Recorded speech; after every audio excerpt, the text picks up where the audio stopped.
3 phases of life of woman. हर एक woman को अपनी लाइफ में ये 3 मेन फेजेस से गुजरना पड़ता है।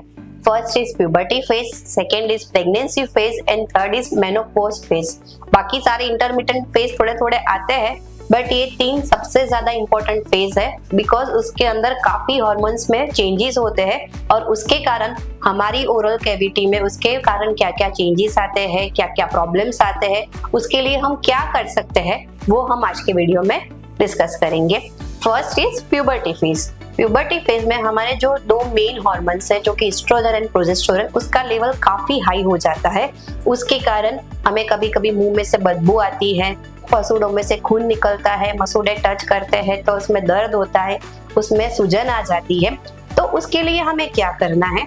तो उसके लिए पहले तो हमें आइडियली 2 टाइम ब्रश करना है, खाना खाने के बाद कुगला करना है, अच्छे माउथ वॉश यूज करना है और दांतों के बीच में अगर कुछ खाना फंस गया है तो उसको फ्लॉस से क्लीन करना है। Second phase is pregnancy phase. Pregnancy phase है जो हर एक वुमेन की लाइफ का सबसे इम्पोर्टेंट और सबसे ब्यूटीफुल फेज है, राइट? तो उसमें क्या होता है? तो उसमें तो हमें पहले मॉर्निंग सिकनेस होती है जिसके कारण हमारे दांतों का इनेमल होता है वो बहुत वीक हो जाता है।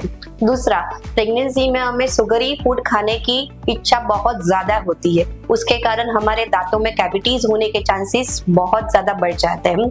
गम्स में प्रॉब्लम के कारण प्रेगनेंसी जिंजिवाइटिस होता है।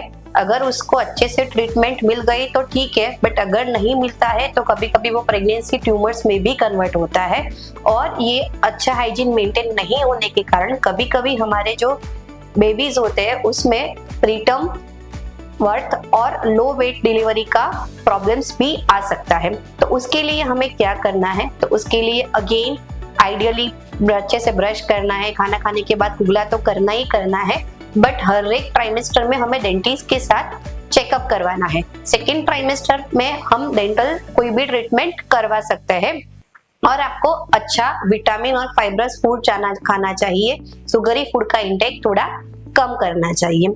Third phase is menopause phase. Menopause phase में क्या होता है कि हमारे जो हार्मोन्स होते हैं ना उसका लेवल काफी डाउन हो जाता है, उसके कारण हमारे मुंह में जो सलाइवा बनता है वो बनने की मात्रा कम हो जाती है, उसके कारण हमारे मुंह में ड्राई माउथ होता है जिसको ज़ेरोस्टोमिया बोलते हैं और ड्राई माउथ के कारण हमारे मुंह में कैविटीज होने के चांसेस बहुत ज्यादा बढ़ जाते हैं। दूसरा, हमारा कैल्शियम लेवल भी कम होता है जिसके कारण हमारी हड्डियां वीक होती है, कभी कभी उस टाइम हमें ऑस्टियोपोरोसिस का भी प्रॉब्लम्स आ जाता है और हमारे दांत धीरे धीरे लूज होके कभी कभार गिरने भी लगते हैं। तो उसका भी सेम मैनेजमेंट है कि 2 टाइम ब्रश करो, एवरी 6 मंथ में आप रूटीन डेंटल चेकअप करवाते रहिए तो जिससे ये प्रॉब्लम मिनिमम हो जाती है। तो जैसे कि हमने डिस्कस किए 3 फेजेस, तो हर एक फेजेस हर एक वुमेन के लिए बहुत ज्यादा इंपॉर्टेंट है और ये फेजेस में हमें ओरल केयर अच्छे से मेंटेन करनी चाहिए बिकॉज हम ओरल हेल्थ जितना अच्छे से मेंटेन करेंगे हमारा शरीर वो भी इतना अच्छे से वर्क करेगा। Thank you so much.